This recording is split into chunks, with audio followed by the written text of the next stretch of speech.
नमस्कार, मी पंजाब डक. राज्यातल्या सर्व शेतकऱ्यांसाठी सर्वप्रथम आनंदाची बातमी. राज्यात 7 तारखेपासून म्हणजे 7 नोव्हेंबर पासून राज्यातला पाऊस रजेवर जाणार आहे, कायमचा निघून जाणार आहे, विड्रॉल होणार आहे. म्हणून हा अंदाज सर्व शेतकऱ्यांनी लक्षात घ्यायचा.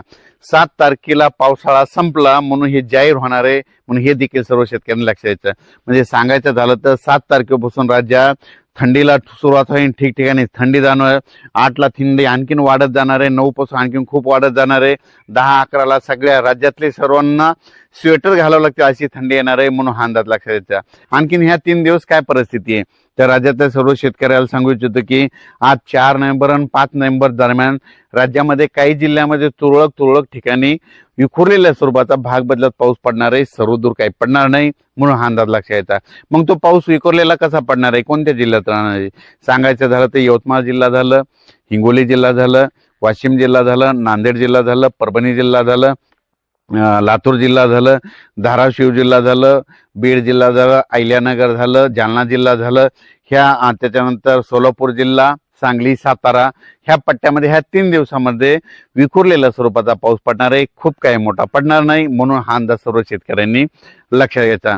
मग राज्यामध्ये थंडी कशी सुरू होणार आहे तर सर्वप्रथम सांगू इच्छितो की राज्यात थंडी एकदम सगळीकडे येत नसते, पण कशी सुरुवात होते राज्यात आपल्या महाराष्ट्राकडे उत्तरेकडून थंडीला सुरुवात होते.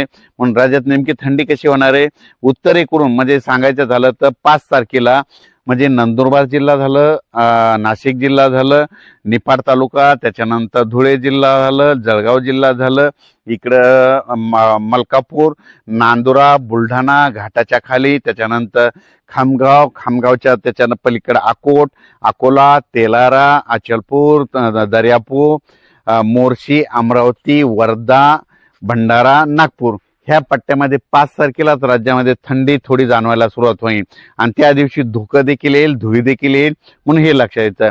त्याच्यानंतर 6 तारखेला ती थंडी काय होणार आहे परत पुढे सरकणार आहे. मग ती पुढे कुठं येणार आहे मग इकडून सुरुवात करू आपण. संगमनेर तालुका, आंबेगाव तालुका, जुन्नर, त्याच्यानंतर अहिल्यानगर, संभाजीनगर, त्याच्यानंतर बीड जिल्हा, त्याच्यानंतर परभणी जिल्हा, त्याच्यानंतर जालना जिल्हा, त्याच्यानंतर हिंगोली, वाशिम आणि यवतमाळ 6 तारखेला ह्या पट्ट्यामध्ये थंडी जाणवणार.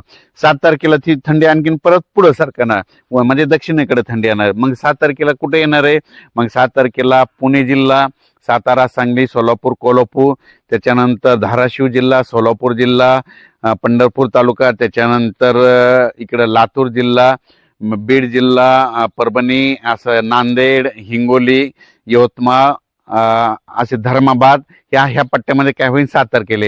परत ती 8 तारखेला थंडी काय होणार आहे तेलंगणाकडे जाणार, तेलंगणा कर्नाटककडे जाणार आहे. त्याच्यानंतर 9 तारखेला संपूर्ण तेलंगणातून आंध्र प्रदेश आणि कर्नाटक ह्या तिन्ही राज्यामध्ये तिकडे देखील थंडी होईल. आणि 9 तारखेला बरेच म्हणजे जवळपास केरळपर्यंत ती थंडी जाणार आहे, म्हणून हा अंदाज लक्षात यायचा.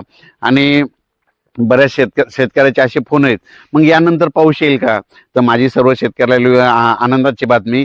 7 तारखेच्या नंतर आपल्या महाराष्ट्रात परत पाऊस काय येणार नाही, उलट थंडीत वाढत जाणार. 7च्या नंतर 8ला आणखीन थंडी वाढेल, 9ला जास्त, 10ला 11, 12, 13, 14, 15, 16, 17 असं जसे दिवस वाढत जाईल तशी थंडी वाढत जाणार आहे, म्हणून हा अंदाज लक्षात यायचा. आणि राज्यातल्या सर्व शेतकऱ्याला सांगू इच्छितो की राज्यामध्ये सध्या आता ह्या 3 दिवस म्हणजे 4 नोव्हेंबर आणि 5 नोव्हेंबरच्या दरम्यान राज्यात विखुरलेल्या स्वरूपाचा पाऊस पडणार आहे. सर्वदूर काही पडणार नाही, भाग बदलत पडणार आहे, म्हणून हा अंदाज लक्षात यायचा. 7 तारखेच्या नंतर राज्यात पाऊस काय येणार नाही. 7 तारखेला राज्यातला महाराष्ट्रातला पाऊस म्हणजे सांगायचं झालं तर जवळपास 6 महिने मुक्काम केल्याच्या नंतर 7 नोव्हेंबर पासून निघून जायला तयार झालाय आणि निघून जाणार आहे आणि थंडी येणार आहे, म्हणून हा अंदाज लक्षात घ्यायचा. राज्यातल्या पुन्हा बऱ्याच शेतकऱ्याचे मला मेसेज आले की आता ह्या 7 तारखेच्या नंतर तुम्ही म्हणता थंडी येणार, मग त्याच्यानंतर पाऊस येईल का. बरेच जण म्हणतात की काय पाऊस येणार. तर तुम्हाला एक सांगू इच्छितो, राज्यातल्या सर्व शेतकऱ्याला सांगू इच्छितो 7 तारखेच्या